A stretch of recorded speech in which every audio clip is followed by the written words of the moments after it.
There's a guy who makes $240,000 a year. He drives a $75,000 SUV, lives in a house that costs him $5,300 a month, has a boat in the driveway he uses twice a year, a Peloton in the bedroom with 18 rides total, a garage full of tools he bought for projects he never started. He checks his bank account maybe once a month because the number gives him anxiety. He's one layoff away from complete financial collapse. Then there's another guy making $82,000, drives a 12-year-old Honda Civic, rents a one-bedroom apartment for $1,400 a month, owns maybe 300 things total, has 9 months of expenses sitting in savings, and puts 25% of every paycheck into index funds. He checks his account weekly with zero stress. Same city. The higher earner has negative net worth. The modest earner could retire in 12 years if he wanted to. Here's the question nobody asks. What invisible force separates people who always have money from people who never do, regardless of income? I'm going to walk you through the minimalist money rules that create this gap. Not the Instagram aesthetic version of minimalism, the mathematical version. The one that treats every object you own as a recurring monthly charge against your future freedom. Because that's exactly what it is. By the way, I built a free early retirement calculator because most online ones are mathematically wrong. It uses BlackRock and Vanguard logic to expose the weak points in your plan. And I only ask for your email to send the report so I don't store any of your financial data. Link in the description. Here's the central concept that changes everything. I call it the hidden tax. Every single item you own charges you rent, not metaphorical rent. Actual, calculable, recurring costs that most people never add up. You think you bought something once, you didn't. You entered into a subscription model where that object extracts value from you every single month until you get rid of it. Let me show you how this works. That treadmill sitting in your spare bedroom, you paid maybe $1,500 for it 3 years ago. You think the cost was $1,500. Here's the real math. That treadmill occupies about 20 square feet when you account for clearance space. In most urban areas, residential space costs between $30 and $50 per square foot annually. Let's use $40 as the middle. That's $800 per year in space cost. Over 3 years, that's $2,400 in implicit rent you've paid to store exercise equipment. Add the original $1,500 purchase price. You're at $3,900 total for a machine you've used maybe 40 times. That's $97.50 per workout. You could have hired a personal trainer for less. But I'm not done with the hidden tax yet. That same treadmill needs occasional maintenance, belt adjustments, lubrication, maybe a repair when something breaks. Call it $150 per year on average. Add another $450 to the 3-year total. We're now at $4,350. Then there's the mental bandwidth cost. Every time you walk past that treadmill, your brain registers it. It reminds you that you're not using it, that you wasted money, that you should probably use it but won't. That stress response triggers cortisol, small amounts but chronic. There's actual research from Princeton showing that clutter reduces your ability to focus and process information. Your unused treadmill is literally making you dumber and more stressed. What's that worth? Let's call it, conservatively, $100 per year in reduced cognitive performance. Add $300 to the 3-year total. Now we're at $4,650 for a treadmill. You thought cost $1,500. But wait, here's where the hidden tax gets truly expensive. Opportunity cost. That $1,500 could have been invested. Over 3 years in an S&P 500 index fund, averaging 10% annually, it would have grown to about $2,000. You didn't just spend $1,500. You spent $1,500 plus the $500 in growth you sacrificed. The true 3-year cost of that treadmill is $5,150.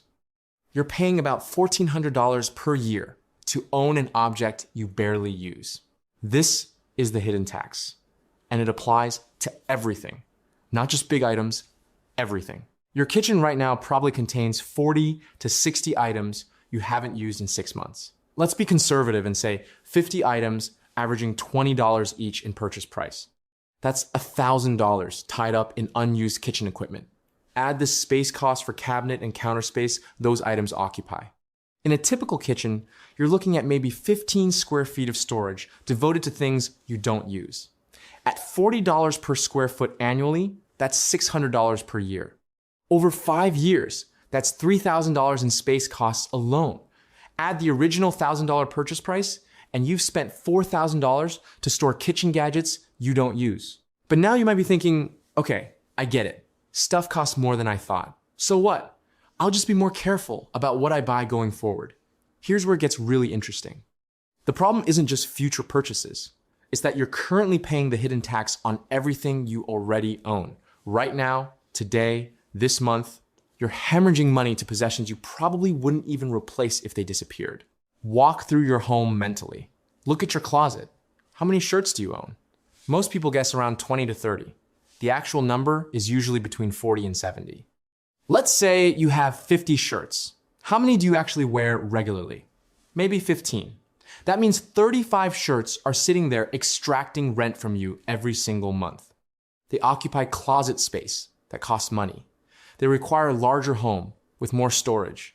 They need to be organized, cleaned around, moved during life transitions. Each shirt you don't wear is a tiny monthly subscription fee to clutter. Here's the math on that. 35 unused shirts taking up maybe 20 square feet of closet space. At $40 per square foot annually, that's $800 per year you're paying to store clothes you don't wear. Over 10 years, that's $8,000. For shirts you don't even like enough to put on your body. Apply this across every category. Books you'll never read again. 15 square feet, $600 per year. Kitchen appliances you don't use.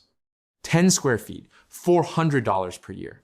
Hobby equipment from abandoned interests. 30 square feet, $1,200 per year.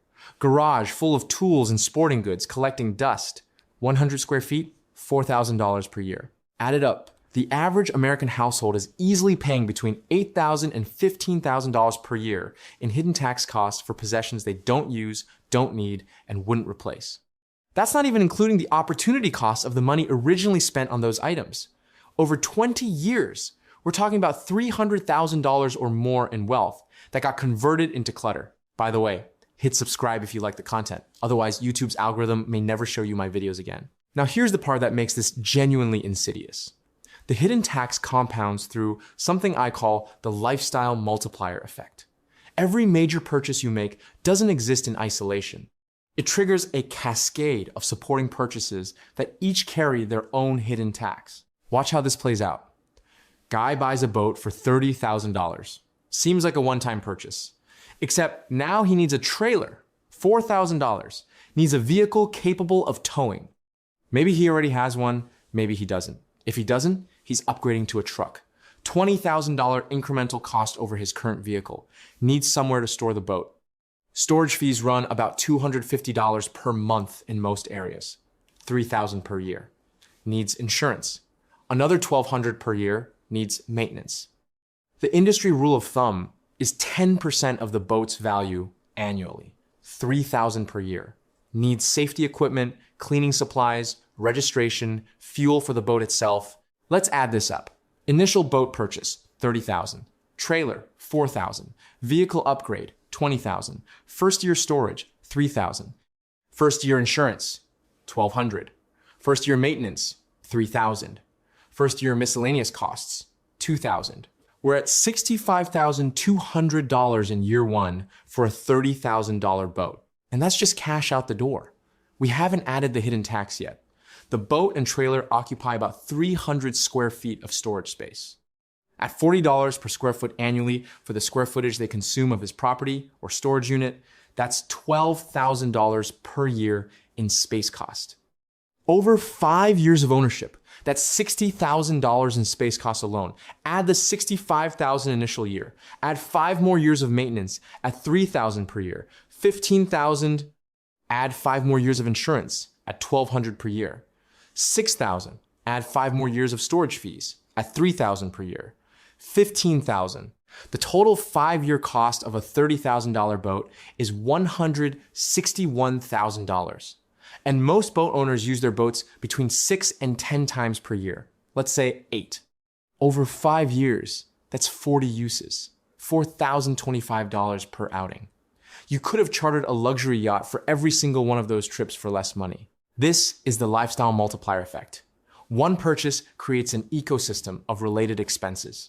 Each related expense carries its own hidden tax. The multiplication factor on major lifestyle purchases typically ranges between 3 and 7 times the initial purchase price when you account for the full ecosystem cost over 5 years. Here's where people trap themselves. They calculate affordability based on the initial purchase price only. Can I afford a $30,000 boat? Well, I have $35,000 in savings, so yes.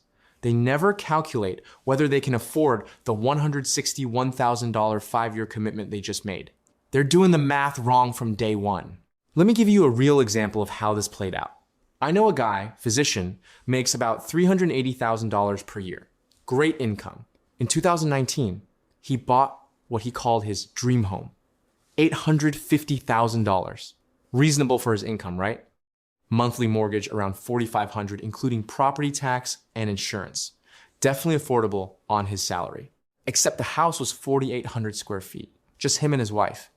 His previous home was 2,200 square feet. The incremental 2,600 square feet meant higher heating costs, higher cooling costs, higher maintenance, higher property tax, more furniture needed to fill the space, more time spent cleaning or paying someone else to clean. The house had a pool. He didn't have a pool before. That added pool maintenance, pool chemicals, pool equipment, pool heating costs, pool insurance rider. The house had a 3-car garage. He bought a 3rd car to fill it because, in his words, it looked empty. The house had a yard service because the property was too large to maintain himself. $250 per month. The house had a finished basement. He filled it with a home theater system, bar, and game room. Another $30,000 in furniture and equipment. Initial house cost, $850,000. Additional furniture and equipment to fill the larger space, $60,000 over 2 years. 3rd car purchase, $45,000. Annual incremental utilities compared to previous home, $3,600. Annual pool maintenance, $4,800. Annual yard service, $3,000. Over 5 years, we're talking about an incremental lifestyle cost of over $100,000 beyond the house purchase itself. What happened? He made great money, but ended up with less financial security than he had before. The lifestyle multiplication effect consumed his surplus. He went from saving about $80,000 per year to saving about $20,000 per year. His retirement timeline pushed out by a decade because of one house purchase and the ecosystem of expenses it triggered. This is how high earners stay broke. The hidden tax plus the lifestyle multiplier effect equals a treadmill where income growth never translates to wealth growth. You make more, you buy more, the hidden tax scales with your purchases, and you end up in the same psychological position as before, just with more expensive stuff extracting value from you. Now you're asking yourself, okay, if this is the trap, what's the way out? Here's the framework I use. I call it the replacement test. And it's devastatingly effective at cutting through the emotional attachment people have to their possessions. Walk through your home. Look at each item you own. Ask yourself one simple question. If this item disappeared today, would I spend money to replace it? Be completely honest. Not should I replace it or is it useful? Would you actually go buy another one? For most items, the answer is no. That bread maker you used twice, would you replace it? No. Those clothes you haven't worn in 18 months, would you replace them? No. That exercise equipment collecting dust, would you replace it? No. Those books you'll never read again, would you replace them? No. That kitchen gadget you forgot you owned, would you replace it? No. Every item that fails the replacement test is actively costing you money right now through the hidden tax. It's occupying space, it's creating visual clutter that increases cognitive load. It's reminding you of waste. It's extracting value with no corresponding benefit. Here's what I did. I went through my entire house 3 years ago with a replacement test. I found about 400 items that failed. 400 things I owned but wouldn't replace if they disappeared. I sold what had value, donated what someone else could use, discarded the rest. The process took 3 weekends. The financial impact was immediate. I downsized from a 2,800 square foot house to an 1,800 square foot house. That alone saved me about $800 per month in mortgage, property tax, utilities, and maintenance. $9,600 per year. Over the 3 years since, that's $28,800 in direct savings. The opportunity cost of investing that savings at 10% annually adds another $6,000. Total financial impact, $34,800 from one round of applying the replacement test. The psychological impact was even larger. I know where everything is now because I only own things I use. Cleaning takes about 40% less time. I feel zero stress about clutter because there isn't any. The mental bandwidth I recovered is harder to quantify, but absolutely real. I'm more focused, make decisions faster, feel less general anxiety about my environment. But here's a really interesting part. Once you eliminate items that fail the replacement test, you start applying it to potential purchases before you buy. And this is where the compounding benefit happens. Before buying anything, I now ask myself, if I buy this and then it disappears in a week, would I buy it again? If the answer is no, I don't buy it the first time. This simple filter eliminates probably 70% of purchases I would have made before. Each eliminated purchase saves not just the purchase price, but all the hidden tax costs that would have accumulated over the years of ownership. Let me show you the math on this. Let's say this filter prevents me from making 10 unnecessary purchases per year, averaging $200 each. That's $2,000 per year in direct savings. But each of those items would have carried hidden tax costs. Conservatively, maybe $100 per year per item on average when you factor in space, maintenance, and mental costs. That's another $1,000 per year in hidden tax savings. Total annual benefit, $3,000. Over 20 years at a 10% investment return, that compounds to $172,000. Eliminating 10 impulse purchases per year through the replacement test framework creates nearly $200,000 of wealth over 2 decades. And I'm being conservative. Most people make way more than 10 impulse purchases annually. Now, let me address something you're probably thinking. This sounds like deprivation, like living in an empty apartment eating ramen to save money. Here's where people misunderstand minimalism completely. Minimalism isn't about owning less. It's about owning exactly what provides value and ruthlessly eliminating what doesn't. I still own a very nice espresso machine because I use it every single morning. Cost per use over 5 years, less than $1. That's extraordinary value. I still own quality furniture because I use it daily. I still own good kitchen knives because I cook regularly. I still own a comfortable mattress because I sleep on it every night. What I don't own is stuff I don't use. That's the only difference. And stuff you don't use is just a recurring monthly expense disguised as a possession. There's a broader pattern here about how wealth actually gets built. I've been running my own business for over a decade. Spent that time around accountants and fiscal lawyers who showed me how money actually moves. Here's what I learned. Wealth isn't created by earning more. It's created by the gap between what you earn and what you need to spend. Someone earning $100,000 who needs to spend $95,000 to maintain their lifestyle has a $5,000 annual gap. Someone earning $70,000 who needs to spend $45,000 has a $25,000 annual gap. The second person builds wealth 5 times faster despite earning 30% less. The size of the gap is everything. Income is just one variable. The hidden tax and the lifestyle multiplier effect are what destroy the gap for high earners. They make more money, buy more stuff, the stuff extracts value through ongoing costs, and the gap stays tiny. They're running faster on the same treadmill. Minimalism is just the practice of aggressively protecting your gap. You maximize income, sure, but you're even more focused on minimizing the ongoing costs that attack your surplus. Every dollar not consumed by the hidden tax is a dollar that can be invested. Every dollar invested compounds. That compounding is how you actually build wealth. I currently have multiple hundreds of thousands of dollars invested, not because I make extraordinary income, because I've ruthlessly protected my gap for 15 years. The math is simple, but most people never run it. Let me give you 3 specific rules you can implement immediately. Not generic advice, tactical frameworks. Rule 1. Implement the 24-hour waiting period for all non-essential purchases. Here's how it works. You see something you want to buy. Instead of purchasing immediately, you note the item and the price. You wait exactly 24 hours. If you still want it after 24 hours, you buy it. No guilt, no second guessing. This simple delay eliminates about 70% of impulse purchases. Most desire for objects is temporary. It's triggered by marketing, by social comparison, by momentary emotion. If you can't act on the impulse immediately, it usually fades. The 24-hour rule lets impulses fade naturally without requiring willpower. You're not fighting the desire. You're just postponing the decision until the emotional spike passes. I've been using this rule for 4 years. I track every purchase I almost made but didn't because of the 24-hour wait. Last year alone, it prevented about $18,000 in purchases. Multiply that by 4 years.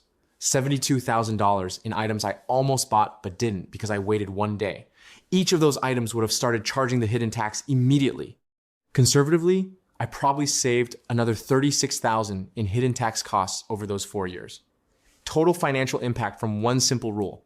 Over $100,000 in 4 years. Rule 2. Calculate cost per use before any purchase over $100. Take the total cost.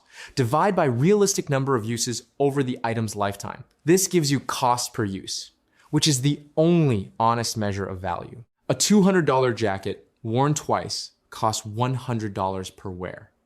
A $400 jacket worn 200 times costs $2 per wear. The expensive jacket is actually 40 times cheaper in any meaningful sense. This calculation destroys most lifestyle inflation immediately. That exercise bike for $1,200, you'll realistically use it maybe 50 times over 2 years before it becomes a clothes hanger. That's $24 per use. A gym membership costs about $40 per month. Over 2 years, that's $960. If you go even once a week, that's about $9 per visit. The gym is 63% cheaper than the home equipment on a cost per use basis. Plus, the gym has no hidden tax. You're not storing it, not maintaining it, not feeling guilty about it sitting in your bedroom. Rule 3, set category maximums and enforce them with a 1 in 1 out policy. Pick your categories that tend to accumulate. For most people, it's clothing, books, kitchen items, and hobby equipment. Count how many items you currently own in each category. Set a maximum threshold based on what you actually use. From that point forward, any new item requires removing an existing item. Want a new shirt? Fine. But 1 current shirt has to go. Want a new book? 1 current book has to be donated. Want a new kitchen gadget? 1 current gadget has to be removed. This policy prevents accumulation while still allowing purchases. You can still buy things. You just can't expand your total footprint. The 1 in 1 out policy forces a direct confrontation with the hidden tax. Every new purchase requires looking at your existing possessions and deciding what's worth less than the new item. That moment of comparison is usually revealing. Often you realize you don't want the new item badly enough to remove something you already have. The purchase doesn't happen. The hidden tax never starts. I've been using this policy for 5 years. My total clothing count has stayed at exactly 37 items for the last 3 years. It doesn't shrink because I replace worn items. It doesn't grow because every addition requires a removal. My kitchen has stayed at 41 items. My book collection hovers around 19. The stability alone eliminates the cognitive load of constant accumulation. Here's the thing about these rules. They're not sexy, they're not complex, they're just frameworks that align your environment with good decision making. You're not relying on willpower to avoid bad purchases. You're relying on systems that make good purchases automatic and bad purchases difficult. Willpower fails, systems persist. Lazy investing built more fortune than crypto memes. Same principle applies to consumption. Lazy prevention through simple systems beats active resistance through constant willpower. The 2 apartments I described at the beginning aren't hypothetical. One belongs to someone who never understood the hidden tax. He optimized for having more. He ended up with more stuff and less freedom. The other belongs to someone who calculated the true costs.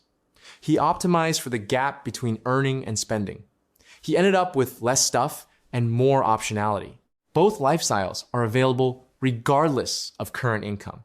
The choice is whether you want your possessions working for you or you working for your possessions. The math is clear. The hidden tax is real. And most people are paying it without knowing they're in a subscription they never agreed to. So just cancel the subscription.